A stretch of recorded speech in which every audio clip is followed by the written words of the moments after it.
Tension and trauma. What is your body holding on to?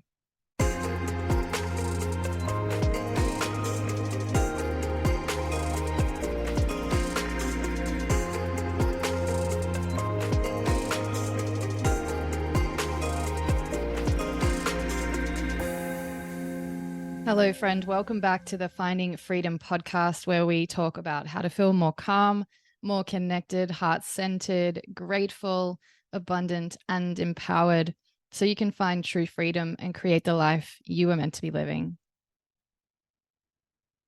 Gosh, how is it almost Christmas? And have you been reflecting on and processing 2023? I hope so. And if not, I encourage you to start doing this soon. In fact, I'm going to put out a podcast next week all about this. But today's episode was pre-recorded while I went on a walk in the Aussie bush. I do love a good bush walk, especially because it gives me the time to think and process things. Now, on this particular walk, I was reflecting on a specific traumatic event that took place when I was a little girl and how this unexpectedly came up to be released. So be sure to tune in all the way to the end to hear my story. But before we dive into that story, a little more on trauma. As you know, I'm someone who works with the movement of energy, and trauma is something that is therefore really important to understand more about because trauma is energy. However, even if you're not someone who works with energy, you're an energetic being. So that means, I believe, that it's important for you to know about trauma too. But I feel like trauma has become a bit of a buzzword in health and wellness. A lot of people are speaking about it, and a lot of people speak about it in a way that maybe elicits a little fear. And so while trauma does come in all shapes and sizes, in all forms, it's not something to fear. Like I said, it's just energy. It's something we all hold within our bodies due to the experiences we've had in our lives. Some of these experiences we're aware of, and some of them we're not. So as I said, trauma is simply energy stored within the body. But when it's released, it can induce the feelings that you had at the time of the specific event that led to that trauma, that led to that energy being stored. So these feelings can be relived or re-experienced. Memories may or may not accompany those feelings, and conscious thoughts may or may not accompany those feelings. But overall, what happens is that you do something, you do an action or a movement or a breath practice, you visit a specific location or you see someone. And in this moment, the body remembers the event, it gets triggered, and you have this experience again. The energy within you is moved. For example, and this has happened to me, you may be in a yoga pose and all of a sudden find yourself crying and not understanding why. You may do a breathwork class and trigger a memory and experience a great release of emotion. Also happened to me many times. You may go to a location where something happened to you and this triggers something in your memory, and that creates the feeling and moves the energy. You may meet a person from your past, speak to them. This creates that movement of energy again. You feel those emotions through your words or intention. You may even have a release in a dream where you find yourself extremely emotional or wake up crying.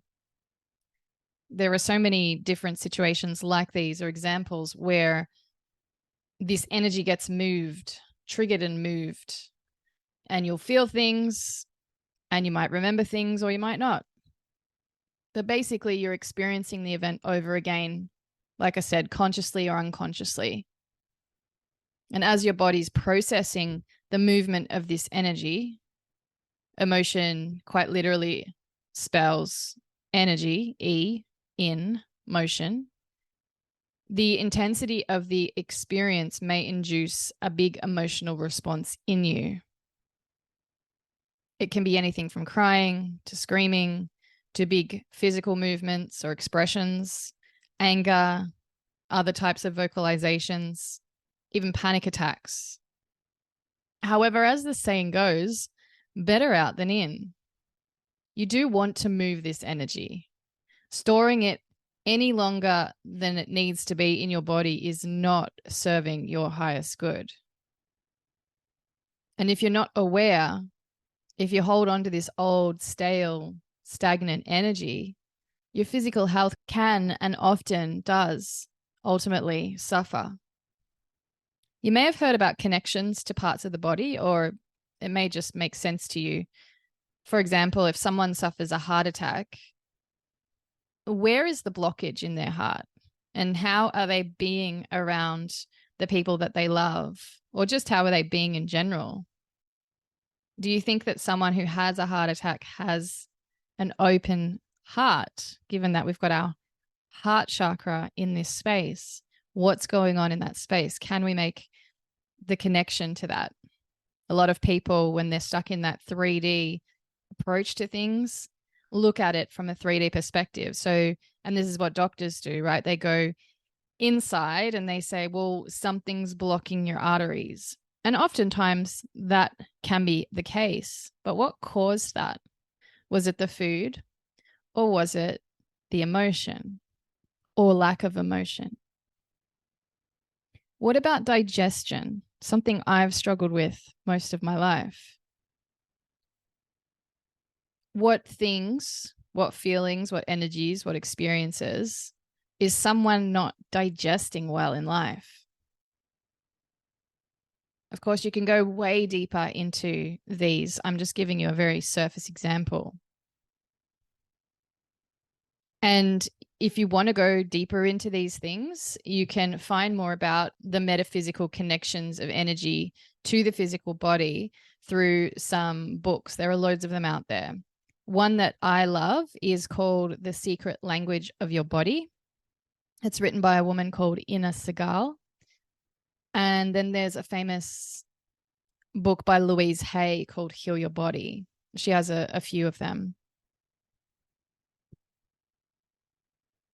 So when you have an energetic release, whether it's intentional or not, it really shouldn't last much longer than around 90 seconds. If a trauma response goes on for much longer than that, then you're really getting caught up in the experience and you're not letting it go. And this is where panic attacks happen, because someone will start to feel the energy moving. Something will start to maybe come up for them, thoughts, feelings, memories, and they linger in that. Rather than letting it go and just allowing that emotion to move through them, they hold on. And this is no judgment to that person. I have been there myself. I've had many panic attacks in my life when I was younger, and it is really easy to get caught up in it. It's easy to think that you're dying. I mean, we see it all the time, people going to hospitals and things like that, having had panic attacks, but thinking that they were having a heart attack. And really, the difference between the two experiences is that one is caught up with the thoughts, whereas the other is not. This is what we try to do in a breathwork session, or anytime you're releasing something. This is what you want to do. You want to just feel the emotion and allow it to express in your body. If that means you cry, you grab a pillow, you scream into the pillow, whatever it is. And once you express it, then it passes within that sort of 90-second period. However, if you don't express it, if you hold on to it, if you really sort of clamp down on it, that's when it leads to that sort of panic attack experience. I'm talking from my own personal experience here, and what I understand and what I've experienced in my life. But regarding the time, when energy releases, it can also come in waves where some energy moves, creates tears, then more energy moves and there are more tears. So it can seem like you're crying sometimes for like 5 minutes. Also, when you do something like breath work, you transcend time. Time doesn't exist. So 1 hour is gone in what feels like 10 minutes, but the crying portion can feel like an hour. But let me go back to what I said earlier. Trauma is nothing to fear. Trauma is nothing to fear. Avoiding it only prolongs the inevitable release of the energy stored within you. That's really, really important to think about. It's inevitable that that energy is going to release. And like I said, if it doesn't, it leads to illness, or as they call it, disease, dis-ease. So all energy must move. It just can't stay blocked and stagnant in the body. You may, however, be storing energy from 20 years ago, being completely unaware of it, or you may be storing it from 20 minutes ago. If it's long-term trauma, it's often unconscious until the body and the mind get triggered. And usually, if it's long-term trauma, the person's body will be physically suffering. And so it might lead them to exploring, like, why am I always in pain? Why do I have chronic fatigue? Why am I always getting sick? You know, why have I got this thyroid problem? Why have I got cancer? If it's short-term trauma, this is usually more surface and faster to process and move. So think about a time when you snapped at someone, or maybe a time when someone snapped at you. I'm sure you've experienced both. It wasn't a momentary thing, a reaction that was a single event. It wasn't, say, because someone didn't do the dishes, for example. Something, possibly many things, happened to you before you snapped, or that person. This could have been weeks or months leading up to the event. However, it could also have been an old belief or a wound resurfacing. I remember having this experience with past boyfriends and finding myself not feeling seen or heard and not able to express myself. And so because that occurred, things just bottled up and the pressure just rose within me. And then one day I'd snap. And that one day it would seem to this boyfriend of mine at the time that I was snapping because of this one strange, curious, weird little thing. And he would be very perplexed as to why it upset me so much. But really, it was those deeper layers of wounding that was there, and that inability to express myself all of those times prior. Whereas had I just said in that moment how I felt, it would have been expressed, and then I could have continued without bottling that, holding that in. And so if you have this situation where more and more negative emotions are experienced continuously, it just becomes too much for the body to hold. And then, like an active volcano, when the pressure gets too high, it blows. You don't have to have had an awful childhood to have trauma. And I think this is one thing people do, is they even judge their trauma. They judge the worthiness of themselves having trauma. I'm not worthy to be feeling this way because I didn't have a bad childhood. I've said that myself in the past. Like, why am I feeling this way?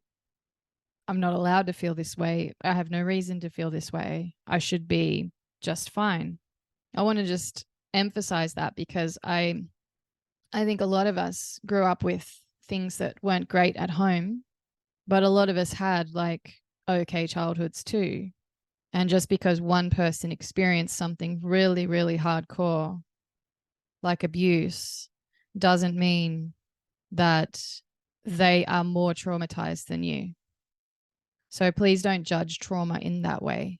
It really comes down to the person and how you process something, how sensitive you are, and whether you allow yourself to move through that or whether you deny yourself that opportunity. to move the trauma. But eventually it'll want to move. That energy within you will need to move. So it's really important that we learn how to release it. You don't have to make any sense of what it is that you're releasing. You just have to let it go when it comes up. And you don't have to do breathwork to have these releases, as I've mentioned. But breathwork is an incredible modality for helping you get there if you're willing to allow it to happen, to allow yourself to be vulnerable. And I will add a little sales pitch here, because I do have a pre-recorded breathwork course that's excellent for this, because you can do it in the comfort of your own home, and you can scream, or you can cry, you can do all you want without feeling subconscious about it. In fact, I just got a review about one of the practices that a client of mine did today. There are 4 of them to do. And this beautiful soul said, and I quote, "Wow, just wow. At first I started to resist, then realized it's energy moving through. Bianca guiding through meditation really helped me. I had some powerful energy move through my body and a big release towards the end, and then connected to my inner child. As things slowed, I felt my heart open and expand and white light coming in. Thank you, Bianca, for creating this, which allows me to do it in my own home. So much gratitude. I'm looking forward to the others." So when you're ready, this program is here for you to do and to get your energy to move so you can feel lighter and more elevated and whole, and really be and embody your truest self. Step into the highest version of yourself. And we are really like the layers of an onion. If you've never really focused on or had the opportunity to move a lot of the tension and trauma that you're storing in your body, it kind of comes off in layers. So at first it'll just be the superficial stuff, and then you'll go deeper and deeper and deeper the more you do it. But thank you for sticking around, and stay tuned now for the story that I want to share about my experiencing processing some trauma. I hope you got a lot out of what we discussed today, and the story that I have to share coming up now. Much love and gratitude to you. If you don't tune in again before Christmas time, just sending you so much love for this holiday period. Take care. Make sure you do slow down. Take the time to sit, close your eyes, breathe. Just try to give yourself some space during this potentially silly season. Thank you, and sending you so much love. Hello, friend. This week I am coming at you from Spring Mountain, I believe it's called. So last night I went for a beautiful healing session, a biofield tuning healing session. And biofield tuning is all about healing what is in our aura. Our biofield is what it is technically called. And I had this really interesting experience, and I wanted to share it with you. They comb the auric field with the tuning forks, and as they're combing the field, they are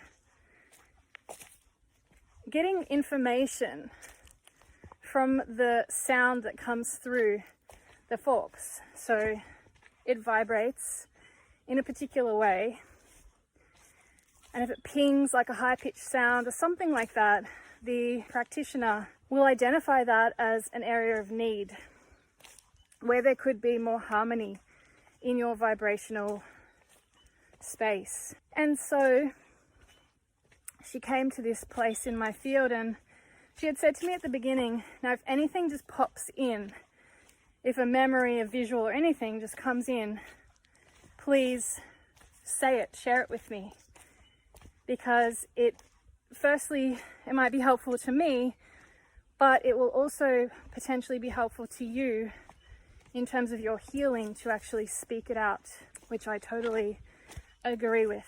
I always find that when I talk things through, sometimes just with myself, I get some resolution. So all of a sudden, right at the beginning, I had this visual flash into my mind of a time when I was very young, so young that I potentially don't have a memory for this. It's potentially a memory that I was given verbally by my parents, who shared this story with me. And it was about my sister and I. And where we lived, we had a channel out the front of our place. It was right in our driveway. Our driveway had a little kind of bridge that went over the channel. And Mum and Dad had told us to stay away from the channel, that the channel's dangerous. And so the story that I was told is that my sister, who was about 1, I believe at the time, which would have meant that I was about 2.5, maybe almost 3. My sister fell in the channel. I hesitated to run inside to tell my parents what was going on because I was really afraid that I was going to get into trouble. So as an almost 3-year-old, I knew that I could get into trouble, and that I knew that we were doing something we shouldn't have been doing, playing near the channel. Now my sister fell in and my sister was gone. I couldn't see her. And so I, of course, ran inside and I told my parents. I don't know how long I hesitated for, but I ran in and I told them that Olivia was in the channel. And they came out, and my dad said that he jumped in the channel and pulled Olivia out. They couldn't see her. I believe she was stuck in something under the water, a pipe or something. And they pulled her little body out she was blue in the face. But they were able to resuscitate her, and she didn't retain any brain damage or anything, which was such a blessing. But I did not expect that when she was combing my field, that I would have a memory come up of when I was so little that I literally have no memory of. I've created a memory in my mind that I think is mine, but I'm pretty sure it's a memory that my parents told me. But as she said, the body doesn't forget. The body stores the trauma. And in that moment, when I saw that visual come into my mind, this instant sobbing started happening. It was between kind of my heart and my solar plexus, and I just started crying. I don't know what I was crying about. You know, it was something that I don't actually remember in my brain. All I know is that story that I was told. And I've also been having this pain in my shoulder, in my back, like my upper back, scapular area. And she also shared with me, because as that was happening, I actually noticed that the pain was decreasing in this area. She shared with me that this particular area is actually connected with grief. And I think that as I sort of cried that out and breathed through that moment, I released a trauma that had occurred to me that my body was storing, that I had no knowledge about. And so I found it super fascinating, and I remember feeling a little embarrassed almost that this had happened. I said, you know, this is like 40 years ago. How could I be having a memory and something come up from 40 years ago? And she's like, the body doesn't forget. Biofield tuning, like breathwork, really helps us to release trauma.